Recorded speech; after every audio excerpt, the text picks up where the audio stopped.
Hi everybody and welcome to the Jarvis show. This is the show where I speak to and about business owners, professionals and entrepreneurs about who they are, what they do and why they do it and how they manage their own health and well-being. Today I am joined by Emma Clayton, and my good friend. We met on Clubhouse. We were in a group together and we are in a community of friends that we stay in touch till now. She's fantastic. She's a business strategist, a business owner, all-round good egg and inspiration. And we are going to talk about how it's critical to tackle the gender pay gap in self-employment. Emma, how are you? I'm really good. Thank you. Thank you so much for having me. What a lovely intro. Thank you. It's so good to see you. So Emma, as I said, is a business strategist for female-founded businesses and a gender pay gap expert. She is on a mission to empower more self-employed women to value their work and create a sustainable financial future for the next generation. Well, that sounds amazing. So I know all about that, and we've talked even before we've spoken today, but it'd be really good if you could tell our listeners and viewers who you are, what you do, why you do it, and how you got here today.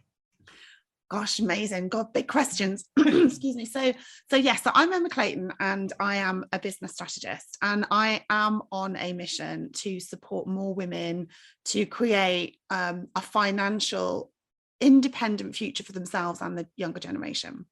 And people will say, well, what does that mean, Emma? So I help self-employed businesswomen, entrepreneurs, freelancers, consultants, coaches, whatever it would be. You define yourself however you know, what your identity is. But anybody that is not in paid employment per se, I help them to create businesses that where they can earn more, have more income, but actually they can invest more for the future. And the reason I say that is because when you look at the stats, which we'll explore through the course of this, they are staggering, and we are heading into a huge crisis. There's a huge ticking time bomb for us women in self-employment. And I want to raise awareness of it, because I don't think people are even aware of it. And then I want to be able to be part of the solution and help women with their strategies, pricing, and actually their bloody confidence, Dawn, because a lot of it comes from that inner belief. So as you said, I am a massive cheerleader for women as well, regardless if they're my clients or not. I'm a single mum, and I worked in corporate, launching and managing multi-million-pound brands for years and years and years, in a very patriarchal system, as we are in those big corporate giants. And I left in 2017 because I needed much more time with my daughter, who was 8, 9 at the time. Created my own consultancy, was a solo consultant for about 6 months, and then within 2.5 years had created this 7-figure agency. And I'm so pleased that we can talk about this today, because it absolutely killed me. And 2.5 years later, I had this great abundance in one hand, but I had a very poor health and well-being in the other. And I sat this time last year and just said, if this is success, no, take it back. Mm-hmm. So I sold my business, and that is why now I'm on a mission to help women to achieve that success and understand how to create it whilst they keep their sanity and physical health and well-being.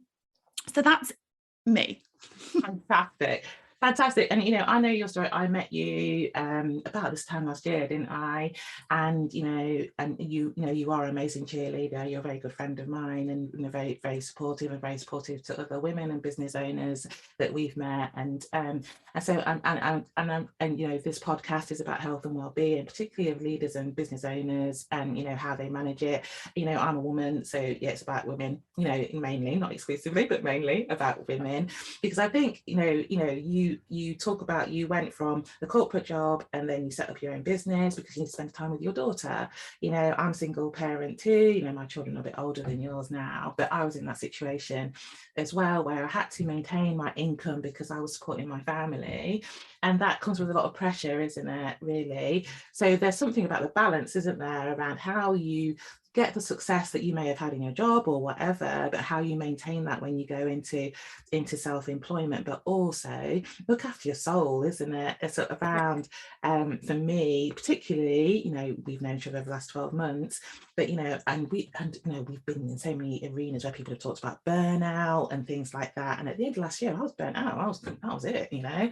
And I think so it's a real risk, isn't it? It's a risk to you. So I know this as a nurse, and you know this, you know, just from being a human, that it's a risk to your health and well-being. Means you can't function, you can't be successful. So really interested, Emma, around how you've managed to, you know, fight that balance and how you're going to help others to do the same thing, because I think it's so important, particularly our country. We need people to be in business, we need people to be keeping the economy going, but we also need people to be sane and, you know, have, you know, good health and well-being.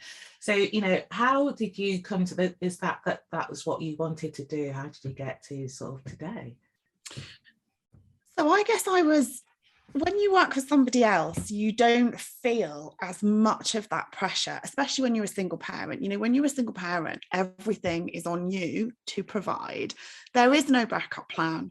There is no other option. So when I left the corporate world, I said yes to everything. And what I now know when I look back retrospectively is that I was in this real sort of scarcity, this fear of not being enough. So I said yes to everything. Sometimes I said yes to like poor paying work because it was, you know, somebody wants me to work for them. This is amazing. And then eventually, you know, we started to, as we became an agency, I had an amazing ops director come in. We worked brilliantly together, and, you know, we really positioned ourselves up as leading experts. So, you know, I've never really had an issue with doing that. What I then couldn't get out of was feeling like I had to work every single second of the day, forgetting that I was working more in the agency than I ever was in a corporate job. And I was traveling the world. You know, I had an amazing job I'll always be very grateful for. But it was, I was like double hours. I was probably doing 70, 80. I mean, I forgot to even look at my daughter for probably about 6 months of lockdown, the first lockdown when everything stopped. And just this whole fear, just fear. And it's only since it's happened that I've had the last year. 2021 for me was all about, you know, if you're going to have a word of the year, it was all about rebalancing and like peeling off the layers of, well, who am I and why do I behave like that? And why did I do that? Because it didn't serve me well. So it's a bit like a catapult. I had to almost go back, be really introspective, work with different people to uncover where this fear was coming from and where this, you know, innate feeling of always having to be busy, you know, what was I running from? What was going on for me psychologically? And I've unpeeled all those layers and I've really got hold of who I am. And one of the best pieces of work that I did was around positive psychology, which I know a lot of people go, oh, think positive. And that's what I thought. But actually it isn't. It's all about like going away from judgments and fears and shame and what will people think, and like sitting with yourself and saying, well, who am I? What am I great at? What is my mission in life? Who are the people I want around me? What are my boundaries? And you come into it with this real positive, these are the things that make me feel good, these are the things that don't. And I just worked through that last year, to the point where I actually then decided to become a coach in it because it was just so powerful. And I could see that it was another weapon in my support system for these women, because if you don't believe it, or you've got bad habits or bad beliefs, or, you know, you're in that kind of scarcity that I was in, you know, you're not going to achieve what you want to achieve, either because you don't believe it, or B, because you're going to do it in the wrong way like I did. So I then qualified so that I could then, you know, take people on that path strategically, but psychologically as well. Yeah. So it taught me a lot, Dawn, taught me a lot. And I'm in such a great place coming into 2022 now, like really clear about who I am, who I'm with, who I help, you know, and it just feels amazing compared to where I was last year, where I just was covered in all of this societal expectation and judgment and Yeah, and I really love that you talked about, you know, positive psychology, and it's not pop psychology, it's positive psychology. And I really like what you said about, you know, who am I, what do I do, what am I good at, who do I help, and, you know, how can I do that in the best way. But I think we, you know, we have to give because it's, you know, like you talked about judgment and society's expectations of us, particularly as women. and single moms as well. Yeah, It was always like, absolutely. why are you doing that? You should be at home with your daughter. Yes, And I was thinking, well, hang on, am I not absolutely. being a role model? No, So no, all but of that, like yeah, shaping people's frowning and yeah. And to do that, and then to do that in power rather than in fear. So I really like that, sort of like do things in power, because that's the best you're offering, the best to whoever needs it, rather than doing it in the scarcity model, which is like which I felt like when I was in my corporate job. It's just like, I need to do this job because I earn that money and I need to pay my mortgage. And it's sort of like, but what can you do using the skills that you have that can do the same thing? But what I wanted to talk about was a little bit about that fear, and I've had this and over the last year, particularly because last year was my first full year in business, is that, oh, can I buy the mortgage? What can I do? What's the best model to do that? What is the best thing to do? And I know that you help people with that, don't you, Emma? yeah, and I think it's all about, again, it goes back to, who are you? What do you love? What makes you skip out of bed in the morning? What do you dislike? So you and I talked about social media. Like, social media is the devil of a business owner, because we just feel, we do the scroll, we see everybody, you know, doing the dancing and the pointing and we just go, oh my God, I'm not doing that. I'm so rubbish. Or I have to do that. And we're on this hamster wheel.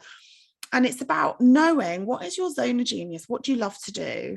And what makes you really happy? Because when you're really happy, you are actually more successful. It's scientifically proven that you are more successful because you bring more to it. You attract, you know, more people like you. And you just bring that sort of positive vibe to everything that you do. And I can't say that I was doing that to the latter bits in my agency, because I was just unhappy and I didn't know why I was unhappy. So it's about just doing that, like, shift, really. And you can do it. I did it in 8 weeks. I did literally intensive 8 weeks, unpeeled, rebuilt, and then I was like, ta-da! So yeah, it's amazing. So here I am. And you know, some people, and we've talked about this, you know, they feel they're not confident to charge what they're worth. And you know, I think there's a sort of a mindset shift around offering a service. Now, I have this because I used to work for the NHS. You know, no money was changing hands. It was very collaborative. And so, and I've had to have a mindset shift about, you know, exactly what you said. What am I offering to the world? What's my expertise? How can I help people? What's their problem? And how can I help with that? And, you know, and what's that worth? You know, talk a little bit about that, because I know that's something that you're. This is where I can really wax lyrical. So this is my absolute, like, I'm just on this, I'm not even on a mission, I'm on a hunt now. I'm hunting this down because it's got to change. And the reason I say that is that we hear so much about the gender pay gap in corporates. And, you know, we've had this Equality Pay Act now for 50 years, but we're still in this, you know, they're anticipating that just the gender pay gap in employment, where the governments are now legislating that, you know, big corporates, over 250 employers, have to report on their pay gap. And we, you know, we've made progress. We're about 17%. We had a wobble through the pandemic because a lot of women have actually left the workforce and are now becoming self-employed, which is why this is now such a big thing for me to raise awareness on. But they say it's going to be 257 years to close that gap, just in employment. Madness. But what no one is seeing is that the workforce, a lot of women are leaving the workforce. The average age of a self-employed woman is 46. They've done this. This isn't everybody, but traditionally, the majority have the big corporate jobs. They leave because we start to see that the corporate organizations are not flexible enough, not allowing part-time working, remote working. Women want to be there for their kids. They want to do the school run, the pickup, whatever. It's also bloody expensive for childcare.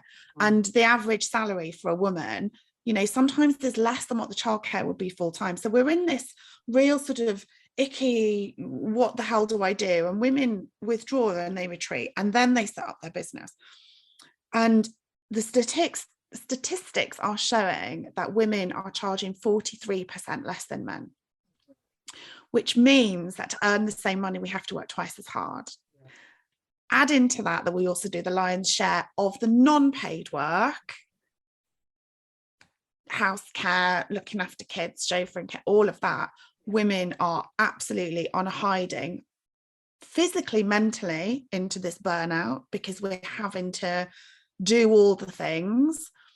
And then financially, because we're not earning enough, we're earning enough just to be able to scrape by, and we're not then investing for our future, which in our corporate jobs would have had pension and healthcare. Yeah. So there is this juggernaut coming down the line at women in self-employment, especially mothers, especially the over sort of 35, 40s. The gap is getting bigger and bigger and bigger the older that you get. And we are going to be in absolute crisis, and the government are not doing anything about it. It is on us because we're self-employed, but that pension that the government gives us will not be sufficient. Man. That's not gonna suffice, is it, really? And I'm speaking to you, you know, we're speaking, we're chatting, but I'm also speaking to people who are listening, you know, that is something that keeps me awake at night sometimes, thinking, hopefully I'll always be healthy, but I might not be. And, and then I'll be, what's going to happen when I'm in my 60s, 70s, 80s, hopefully 90s and 100s, how am I going to, when I can't bounce around and go where I want and do what I want, how is that going to be? How am I going to live? And I think it's really important. And actually, really interestingly, some of the podcasts that I've done about money and being financially free have been the most popular podcasts, because because we're so busy as women looking after our children, our partners if we have them, our families, we've got aging parents, etc. We really need to think about, so who's going to look after us, as we go forward, and and maybe we start businesses because we want to be more flexible, but we also need to factor all of that in. So how do you help people to do that? It's sort of like, I've got a plan that, again, we talked about this before we came on air, I'm going to work quite hard over the next 2.5 years to build that foundation so that I can slack off as I get older, because there's something about pace, isn't there? There's something about sustainability as well, and how I want to spend my free time as well, but that has to be built. So I was just wondering, Emma, what advice you'd give people when in thinking about all that, how they sort of place their lives and going forward and plan their futures. That is an amazing question, and that is definitely what I can help with. And I think, you just said you work hard. Like, I am a very hard worker, and we all say work hard because we were brought up in this system where we had to work hard, especially if we were in the corporate job, because if you worked hard, you got noticed and you got promoted. And as a woman, you had to work even harder to just be at parity. For me, it's now working smart. So as women, we're very busy. We've always got, 1,000 tabs open in our brain. You can generally tell those women because they've got 1,000 tabs open on their PC as well. We're always flitting between, and we don't then get time to think about all of this stuff around, well, what is it that I want to achieve?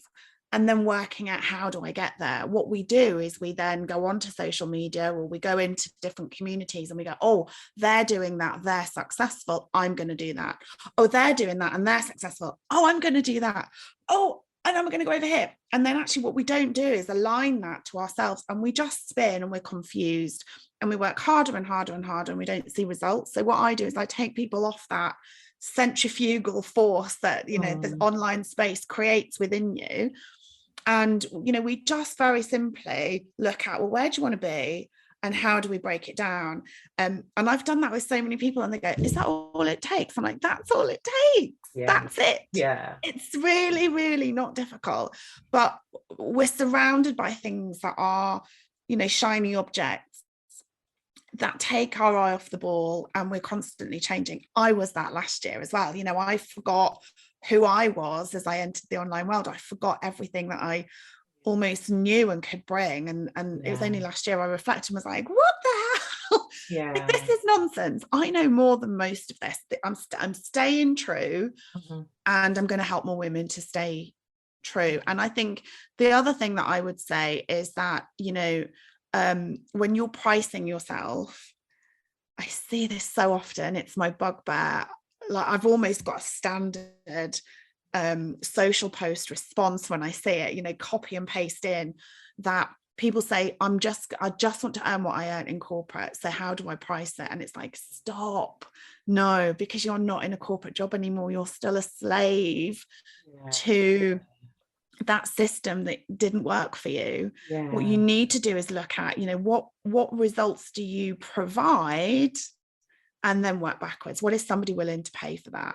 And that is what men are really good at. They're really good at going, I'm this. As women, you know, we have to feel like we are totally perfect and amazing and the best at everything we do to even consider pricing ourselves remotely near what a guy would do. Whereas the guy goes, I'm just going to do that, and if they don't like it, then I might, you know, I'll see, just won't work with them. Whereas women, we're more inclined to be, you know, only when we know absolutely everything about a subject do we believe that then we can charge these prices. And it's like, no, flip it over. I have got a free pricing and how you position yourself masterclass if anybody's interested in it, because we can go down that rabbit hole, but they're very welcome to go and watch it. It is eye-opening. It's only 45 minutes, but already lots of people have watched it. They're messaging me saying, just by changing their prices around some of the suggestions, they're making thousands more. If I can help everybody to do that, every woman, then I've done my job already. But it's not just about the money, it's about doing it in a well way. But actually, if you know how to work smart, you keep your well-being with you intact, because the work hard philosophy kind of doesn't work. And I really like that. It's about working smart. And I totally hear you about being in a corporate job. I was saying to my niece, when I started nursing, we weren't allowed to sit down. We weren't allowed to look like we weren't doing anything. We had to sort of like look like we were working, regardless of whether there was anything to do or not, because that's was the culture. That's the culture. Just keep walking, tidying all the time. And one of the things, one of my reflections is that constant work ethic is something that I've taken into my business, in that, and I once did an audit of how often, and I was doing 17-hour days. It was ridiculous, you know what I mean? And I was sitting at a desk because it was in the middle of lockdown, sitting down for like too long, not getting out, not doing all sorts of things. So it's about thinking, I don't really want to live like this, this was supposed to be easier than this. I need to enjoy the fresh air, see my family, and pursue other things. But I want to enjoy my work, which I do. I love it. But it's about how you do those things in balance. The details of your masterclass will be in the show notes. I think that'll be really useful for our listeners. And I also wanted to say that I know one of the things you do is give people, provide space to have those thoughts, provide the time and the attention, I guess, to sort of like think about, what do I want to do? What do I know? How do I want to do it? What are my goals? What are my intentions?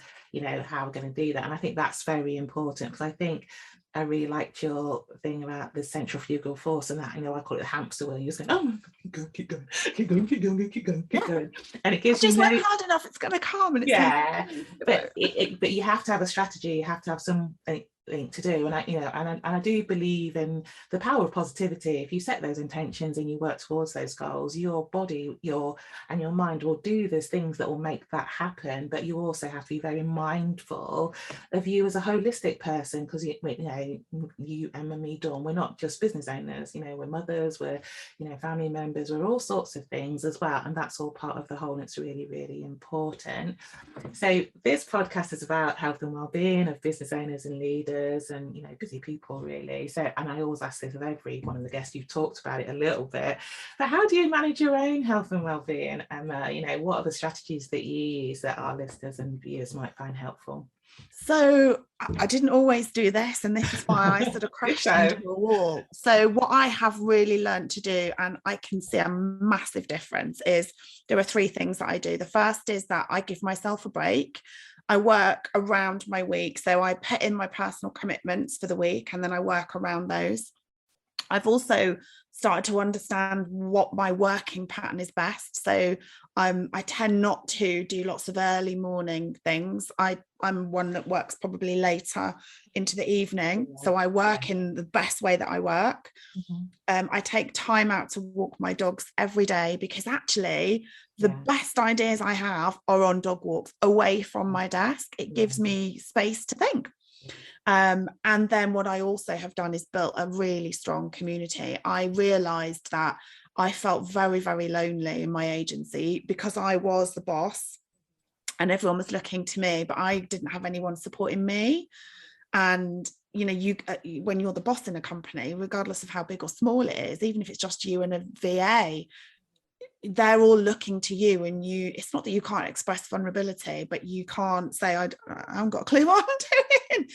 So, or, somebody sent me this really shitty message, or I've got a toxic client, so I have built a community around me, lots of different communities actually, where I can sort of lean in and get that support, but also I can feel like I'm providing that support as well, because as a woman, you want to know that you've got those relationships and that balance of leaning in just as much as you seek help. So I think, and that's one thing I see a lot of business women doing is, they feel quite isolated, especially the last 2 years where we've all had to work from home. Even the co-working spaces were shut and we were just here. So I think those are, and the other thing I have done as well is started to meditate.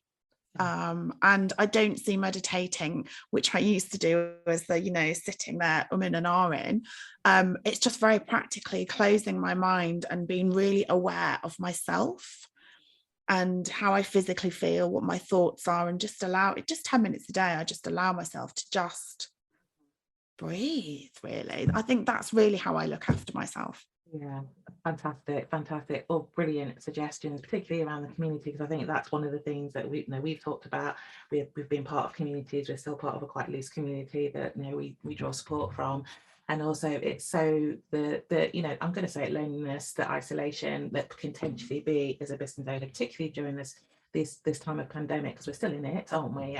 I'm hoping that this is the beginning of the end, and we're recording this in January 2022, and so we and we've talked about, and it's something that I really believe that say that this is how it's going to be forever. How are we going to manage this? Do you know what I mean? There's some coping strategies, and how that's going to be. I've adapted quite well to the online world, but some people don't, and but for me it's like, so what do you need to be okay? What resources do you need to get you through? Exactly. What I personally need is community. I need people that I can talk to, because I like to talk, and and whatever you need. So you talked about co-working spaces, and those things can happen. It's around fine, and that's part of my plans for 2022 is to all the people I've met, what do they need, and you've said it, Emma, they need community, they need support, they need to know that they're not on their own. On with this, need strategies for going forward, and to the time and the space to think about that. So I think that's all fantastic. And I think also, one of the things for well-being, it is a strategy, but it's a well-being is just do 3 things and do them well. Don't do all the things, just put everything into just pick 3 things you're going to do this year, and just go all in on that. Brilliant. So it's been absolutely fascinating talking to you, Emma. You know, as always, we don't spend enough time talking to each other, but let's change that in 2022. That's our intention. Yeah, I know that you have ongoing sort of like strategy days, community days, goal setting days. You've talked about you know, your masterclass that's available online, and those details will be in the show notes, and wherever you see or watch this, either on YouTube or on my podcast website. How do people keep in touch with you if they want to talk to you? And they will, Emma, because I want to talk to you. So, you know, how do people get in touch with you? So, well, I'm on all the obvious social channels as myself. I'm a Clayton Business Strategist. On Instagram, it's £1 Million Mentor. But if you want to communicate with me, my email is emma@emmaclayton.com, or my website is millionpoundbusiness.club. Fantastic. I'm easy to find. Yeah, you are easy to find. I found you really easy. Yeah, so you know, so, and you know, and I can signpost if anybody needs to, and that has happened actually. Someone said, "Oh, I saw something on your podcast, and yeah, I need to get in touch with them." I was like, "Oh yeah, they're my mate." Yeah. And also, I think if anybody wants any support with this, self-employed gender pay gap stuff, just send them my way, because I've got some big plans with media this year, and we need to get this everywhere, because it's only when it's on the table can we do something about it. Yeah, and I really like what you said about raising awareness, because I think people don't know, they're just living their lives, aren't they, getting on with stuff, and they don't realise the unfairness of it, and they deserve more, and it's not just them, you know, there's other people in the same situation. So we're coming to the end, Emma. It's been fantastic, as I said, and how I usually end it is, have you got one nugget, one bit of advice that you'd like to share with the listeners and viewers before we go? If you think that you are pricing too high, I still want you to put 10% on and take 10% time back.